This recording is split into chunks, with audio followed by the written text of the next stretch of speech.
तो गाइज मैं हूं अंकित और आप देख रहे हैं रेसलिंग फैंस नेटवर्क। शुरू करते गाइज अपनी बातों को हम लोग सबसे पहले बैड ब्लड के टिकट सेल्स को देखते हुए। तो बैड ब्लड डब्ल्यूडब्ल्यूई के अपकमिंग पीएलईज में से एक है। अगला इवेंट होने वाला है हमारा बैस इन बर्लिन जर्मनी से, एंड उसके बाद State Farm Arena Atlanta Georgia से होने वाला है बैड ब्लड। अब ऐसे में इस इवेंट के लिए हाइप तो बहुत है, लेकिन टिकट्स का क्या चल रहा है अभी हाल मैं आपको बता देता हूँ। पिछले हफ्ते मैंने आपको सेम अपडेट बताई थी, तब से लेकर अब तक कुछ बहुत मेजर चेंजेस नहीं आए, लेकिन फिर भी आप देख लो। अवेलेबल टिकट्स हैं 473, सेटअप कैपेसिटी है 13,815 की, यानी कि सेम, कोई ज़्यादा चेंज नहीं है। पिछले 7 दिनों के अंदर इन्होंने सिर्फ और सिर्फ 28 टिकट्स बेचे हैं। अब ये सिर्फ तो बोलने के लिए है, लेकिन अभी आप देखो तो बैड ब्लड काफ़ी दूर है। अभी पहले आपको बैस इन बर्लिन देखने को मिलेगा, उसके बाद आपको देखने को मिलेगा अक्टूबर के बिगिनिंग में बैड ब्लड, लेकिन ऑलरेडी डब्ल्यूडब्ल्यूई ने इसके लिए लगभग सारे टिकट्स बेच डालें। तो अब टिकट्स नहीं कम है भाई, तो धीरे धीरे बिकेंगे ना। बाकी ये 473 टिकट्स, 500 रख लो, मैं तो इनको काउंट भी नहीं करता। ये तो शो स्टार्ट होने से पहले आखिरी आधे एक घंटे में 2 घंटे में बिक जाते हैं, तो इसको तो काउंट करना ही बेकार है। हम लोग इसको सोल्ड आउट ऑलरेडी कह सकते हैं। कैपेसिटी के मामले में इवेंट कोई बहुत मेजर इवेंट नहीं होने वाला है,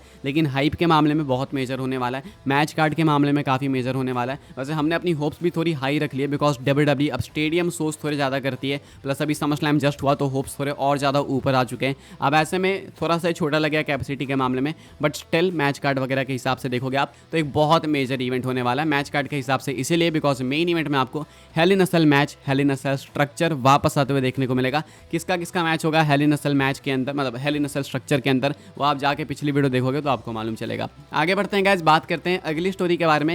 एंड डब्ल्यूडब्ल्यूई डिस्कस कर रही है भाई एक major change Monday Night Raw के लिए, जो कि आपको तब देखने को मिलेगा जब WWE international premium live events host करेगी। तो ये क्या है मेजर चेंज? PWN की अपडेट है, कहा गया है as reported in PW Nexus यानी PWN, WWE has discussed moving Monday Night Raw to being taped on a Sunday following an international PLE, that is Crown Jewel in Saudi Arabia. This new format would give talent more time to recoup and recover rather than flying and rushing straight back into TV. We are told this would mostly be for international sake. If they do decide to carry forward with this idea, I repeat, this is not cleared और approved as of this writing. तो उनका कहना है अभी ये चीज़ ऐसे clear नहीं है या फिर अप्रूव्ड नहीं है, लेकिन एक आइडिया डिस्कस किया गया। काफ़ी डिफरेंस है अप्रूव होने में एंड डिस्कस होने में। डिस्कस तो 50 चीज़ें होती है, लेकिन ये डिस्कस किया गया एंड इसके चांसेस है कि डब्ल्यूडब्ल्यूई शायद इसको कर सकती है।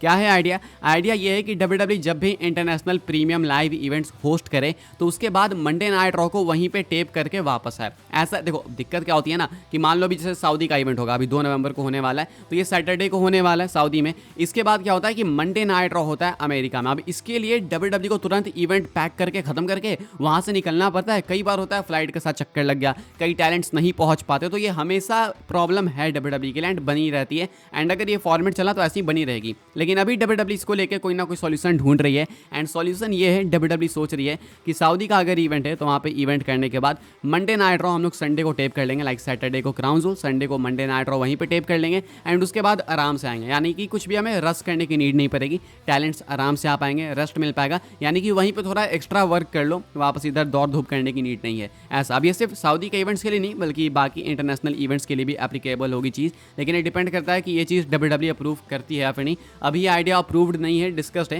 लेकिन क्या आपको लगता है कि सही होगा? ये कॉमेंट करके बताना। इसके साथ दिक्कत ये है ना कि इंटरनेशनल इवेंट्स कई बार मेजर होते हैं, सऊदी वाले तो नहीं उतने होते हैं, लेकिन बाकी वाले जो हैं थोड़े मेजर होते हैं, जैसे क्लैश ऑफ द कैसल हो गया या फिर डब्ल्यूडब्ल्यूई ऑस्ट्रेलिया चली गई। तो अब यहाँ पर अगर सैटरडे को PLE करके संडे को टेप कर रहे हैं मंडे नाइट रॉ एंड वहाँ पे अगर कुछ मेजर हो रहा है तो वो सब कुछ स्पॉइल हो जाएगा, बिकॉज कई बार इंटरनेशनल इवेंट्स के बाद हमें कुछ मेजर चीज़ें मंडे नाइट रॉ में देखने को मिलती है, तो देन एक प्रॉब्लम हो सकता है। हालांकि अभी आइडिया अप्रूव नहीं है, डब्ल्यूडब्ल्यूई ये सोचेगी जरूर से। अभी के हिसाब से ये अपडेट है जितनी मैं आपको बता रहा हूँ। आगे बढ़ते हैं गाइस, बात करते हैं अगली स्टोरी के बारे में, जो कि best in the world CM पंक को लेकर। तो CM पंक कहते हैं कि वो ऑलरेडी अपने रेसलमेनिया के रोड पे हैं। कहते हैं कि वो रेसलमेनिया 41 के लिए ऑलरेडी प्रिपेयर करना चालू स्टार्ट कर चुके हैं। अब इनका मैच हमें समर स्लैम के अंदर देखने को मिला। प्रोबेबली ये बैस इन बर्लिन में भी हो सकते हैं क्योंकि एडवर्टाइज्ड हैं, कंफर्म नहीं है, एडवर्टाइज्ड हैं, उस हिसाब से मैं आपको बता रहा हूँ। देन बैड ब्लड के लिए भी इनका मैच रूमर्ड है, शायद ये मेन इवेंट करेंगे। अब CM पंक अपने रोड पे निकल चुके हैं। इनका कहना है कि रेसलमेनिया 41 के लिए प्रिपरेशन चालू हो चुकी है। रेसलमेनिया 40 अनफॉर्चुनेटली मेरे से मिस हो गया,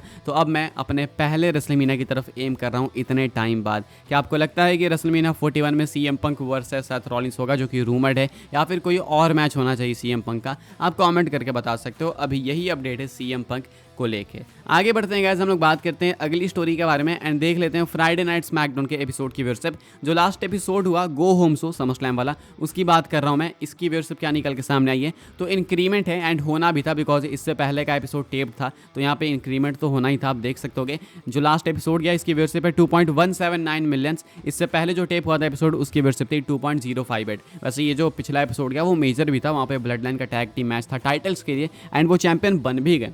तो उस हिसाब से देखो तो हाँ भाई व्यूअरशिप बढ़नी थी एंड व्यूअरशिप बढ़ी है। गो होम शो था तो एक्सपेक्टेड भी था। आगे बढ़ते हैं गाइस, हम लोग बात करते हैं अगली स्टोरी के बारे में जो कि है ट्राइबल चीफ रोमन रेंस को लेके। तो रोमन रेंस को WWE हाइड कर रही थी भाई उनके रिटर्न से पहले। हालांकि ये चीज़ ऑब्वियस है, लाइक एक्सपेक्टेड, सबको पता ये चीज़ होनी थी, फिर भी मैं आपको बता दे रहा हूँ। अपडेट है ये फाइटफुल वाली। कहना यहाँ पे as expected Roman Reigns was kept under wraps throughout SummerSlam until it was time for him to make his return during the main event. Like सबको पता था कि WWE हाइड करेगी, लेकिन फिर भी सबको पता था कि रोमन रेंस का रिटर्न हो सकता है समरस्लैम में, तो ये प्रेडिक्टेबल था बट स्टिल एक मजेदार रिटर्न था। आगे बढ़ते हैं गाइस, बात करते हैं अगली स्टोरी के बारे में जो कि अगेन रोमन रेंस को लेके। डेव मेल्जर का कहना है कि WWE tribal chief Roman Reigns and Jacob Fatu इन दोनों को सेपरेट रखना चाहती है। अब इसके पीछे क्या रीजन है वो आप खुद से समझ सकते हो, काफी चालाक हो आप लोग भी। आपको बता देता हूँ मेल्जर का क्या कहना है। कहते हैं आई वॉज टोल्ड ही यानी कि Jacob Fatu was hurting but I was also told that it was not that bad. I don't know if that means missing time. I don't know the whole aspect of what everything is,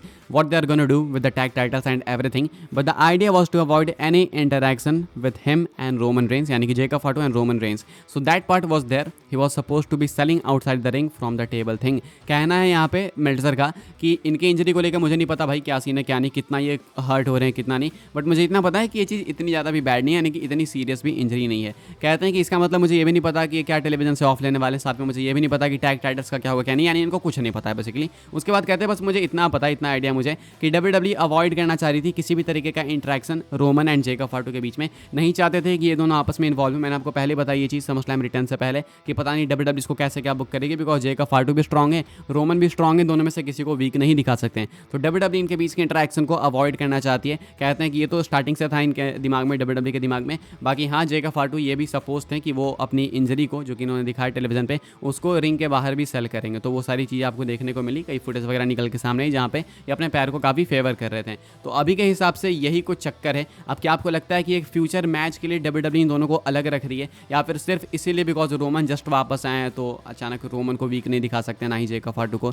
इसलिए भी हो सकता है। बाकी अभी यही update है। आगे बढ़ते हैं गाइस, हम लोग बात करते हैं अपनी नेक्स्ट एंड फाइनल स्टोरी के बारे में जो कि है बीस्ट इनकार्नेट ब्रॉक लेसनर को लेके। लेसनर को क्या अपने ओल्ड लुक के अंदर स्पॉट करा गया? इसका आंसर वैसे मैं देना तो चाहता हूँ यस, लेकिन मैं अपनी साइड से देखो 100% श्योर नहीं हूँ बिकॉज पिक्चर बिल्कुल क्लियर नहीं है। पिक्चर आधी है, आधी मतलब सिर्फ एक साइड की पिक्चर है। अभी आप ये पिक्चर देख सकते हो कि लेसनर की जहाँ पे स्पॉट करे गए, वंस अगेन अपनी बेटी के साथ में स्पॉट करे गए एंड यहाँ पे ब्रॉक लेसनर आपको बिना बियर्ड के देखने को मिलेंगे, यानी बियर्ड नहीं है। लास्ट टाइम ये स्पॉट करे गए थे जस्ट समरस्लैम से पहले कुछ दिन पहले एंड वो बिल्कुल लेटेस्ट अपीयरेंस थी वहाँ उनकी एंड उस टाइम पे लेसनर भाई बियर्ड के साथ में थे। वो पिक्चर अगर मेरे पास होगी तो मैं यहाँ पे स्क्रीन पर लगा दूंगा। वहाँ पे लेसनर बियर्ड के साथ में थे, लेकिन यहाँ पे लेसनर बियर्ड के साथ में नहीं है, बिल्कुल हल्की बियर्ड है, मैं देख सकता हूँ जितना। अब या तो भाई इन्होंने बिल्कुल शौक किया इसको सेव कर रखा होगा, या नहीं तो लेसनर किसी चीज़ के लिए प्रिपेयर कर रहे हैं। बाकी देखो मेन आइडिया लगेगा ना इनके पोनीटेल से, क्या इनके पास अभी भी पोनीटेल है, वो सर के बाल की मैं बात कर रहा हूँ, या फिर लेसनर ने उसको भी पहले के जैसा कर लिया, वो देखना होगा। लेकिन अभी उसकी कोई पिक्चर नहीं है भाई, तो इस एंगल से कुछ पता नहीं चल रहा है। तो आधा अधूरा देख के तो कह सकते हैं कि शायद लेसनर अपने पुराने लुक में वापस आ रहे हैं। क्या पता भाई, मे बी जस्ट इमेजिन करो कि लेसनर वापस आ जाए अपने पुराने लुक में, तो कितना मजा आएगा। फिलहाल मैं श्योरिटी से नहीं कह सकता, लेकिन ये आगे से बियर्ड इन्होंने कटा ली है। फिलहाल इस वीडियो के लिए बस यही कुछ अपडेट्स थी गाइस। आई होप्स आपको इन्फॉर्मेशन मिली हो तो वीडियो को लाइक करें, शेयर करें, सब्सक्राइब करें चैनल को, ताकि आने वाले टाइम के अंदर आपको और भी ऐसी WWE की न्यूज़ इन्फॉर्मेशन मिलती रहे। फॉलो कर सकते हैं आप लोग मुझे इंस्टाग्राम एंड ट्विटर पर, लिंक आपको मिल जाएगी डिस्क्रिप्शन में। ज्वाइन कर सकते हैं व्हाट्सएप चैनल को, उसके भी लिंक है डिस्क्रिप्शन में। मिलते हैं अपनी नेक्स्ट ऑफर काफ़ी इंटरेस्टिंग वीडियो में।